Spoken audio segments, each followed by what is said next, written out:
अस्सलाम वालेकुम। आज मैं आप लोगों को Knox 11 kilowatt Krypton 13000 hybrid inverter की सेटिंग के बारे में बताऊंगा। सेटिंग में जाने के लिए एंटर वाले बटन को प्रेस करते हैं। ये सेटिंग में चला गया। इसके setting number 1 output source priority selection है कि आप अपने घर का लोड किससे चलाना चाहते हो। 3 सोर्स होते हैं, सोलर, वापडा एंड बैटरी। अगर सेटिंग नंबर 1 में आपने इसको SBU सेलेक्ट किया है तो इसका मतलब ये है कि आपके घर का लोड सबसे पहले सोलर से चलेगा। अगर सोलर कम आ रहा है तो फिर ये बैटरी से चलेगा। अगर बैटरी भी डिस्चार्ज हो जाए तो फिर ये वापडा से चलेगा। अगर सेटिंग नंबर 1 में आपने इसको SUB सेलेक्ट किया है तो आपके घर का लोड सबसे पहले सोलर से चलेगा। सोलर कम आ रहा है तो फिर ये वापडा से चलेगा। अगर वापडा भी नहीं है तो फिर ये बैटरी से चलेगा। इसको हम SBU ही रखते हैं।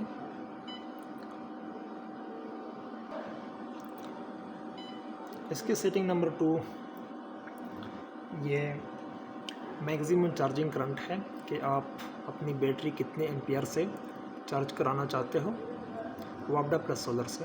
बाय डिफ़ॉल्ट ये 60 एम्पियर होता है और हमने इसको 40 एम्पियर रखा है। इसके setting number 3 AC input voltage range है। सेटिंग नंबर 5 इसका बैटरी टाइप है। अगर लिथियम बैटरी लगाई है तो इसको आप LIB पे रखेंगे। अगर कोई लीड एसिड बैटरी या कोई और बैटरी लगाई है तो आप अपने मुताबिक इसको करेंगे।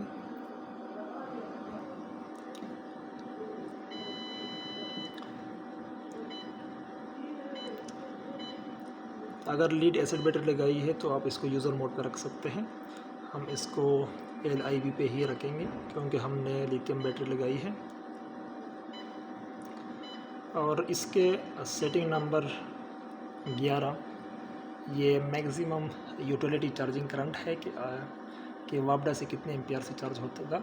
बाय डिफ़ॉल्ट ये 30 एम्पियर होता है, हमने इसको 20 एम्पियर रखा है।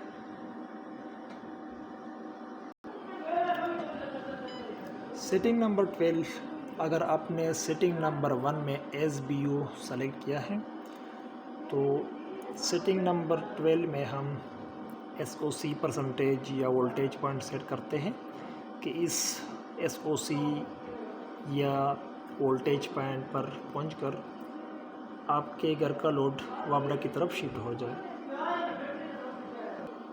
अगर लिथियम बैटरी लगाई है तो ये SOC के फॉर्म में शो करता है। अगर आपने इसको यूज़र मोड पे रखा है तो फिर ये वोल्टेज के पॉइंट पे आपको फिर वोल्टेज शो कराएगा। और सेटिंग नंबर 13 ये है कि इसमें हम वोल्टेज पॉइंट या SOC परसेंटेज सेलेक्ट करते हैं कि इस वोल्टेज या SOC पे पहुंचकर आपके घर का लोड दोबारा बैटरी की तरफ शिफ्ट हो जाए। बैटरी से चलेगा आपके घर का लोड। और setting number 16 charger source priority है कि आप अपनी बैटरी किससे चार्ज कराना चाहते हो। अगर आपने SNU सेलेक्ट किया है तो इसका मतलब ये है कि आपकी बैटरी सोलर प्लस वापडा से एट अ टाइम चार्ज होगा।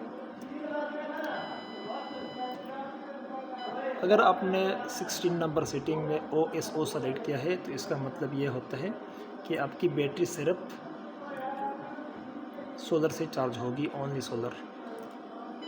अगर सेटिंग नंबर 16 में आपने CSO सेलेक्ट किया है तो इसका मतलब ये है कि आपकी बैटरी सबसे पहले सोलर से चार्ज होगी। अगर सोलर नहीं है तो फिर ये वापडा से चार्ज होगी। इसको हम SNU ही रखते हैं।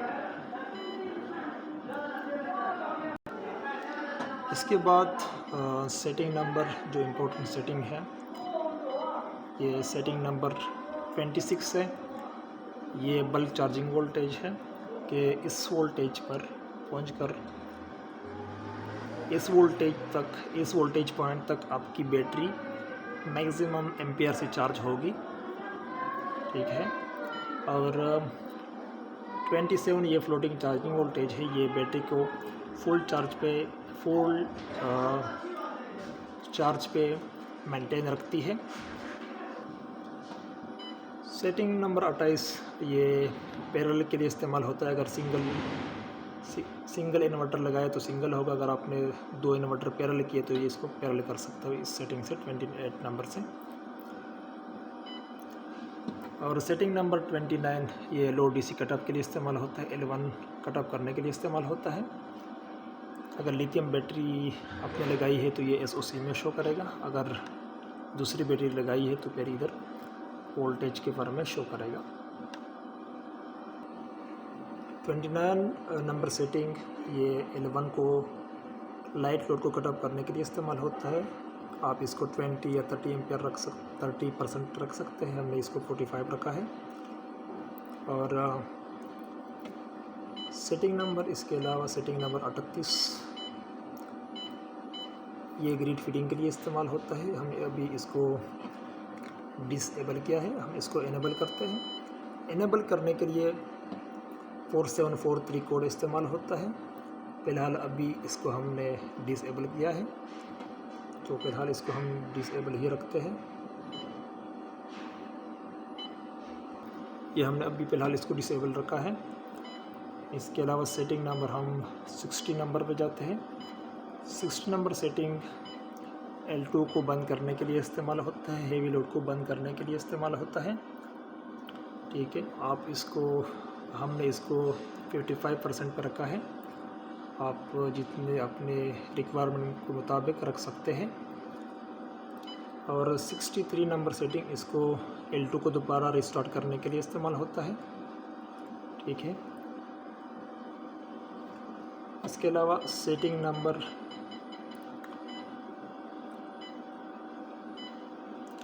85 से लेकर 89 तक ये टाइम सेटिंग के लिए इस्तेमाल होता है।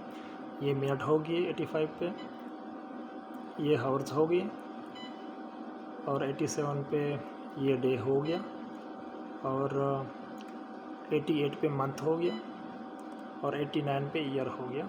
ये कंप्लीट सेटिंग हो गई है 11 किलोवाट क्रिप्टॉन 13000 हाइब्रिड इन्वर्टर की।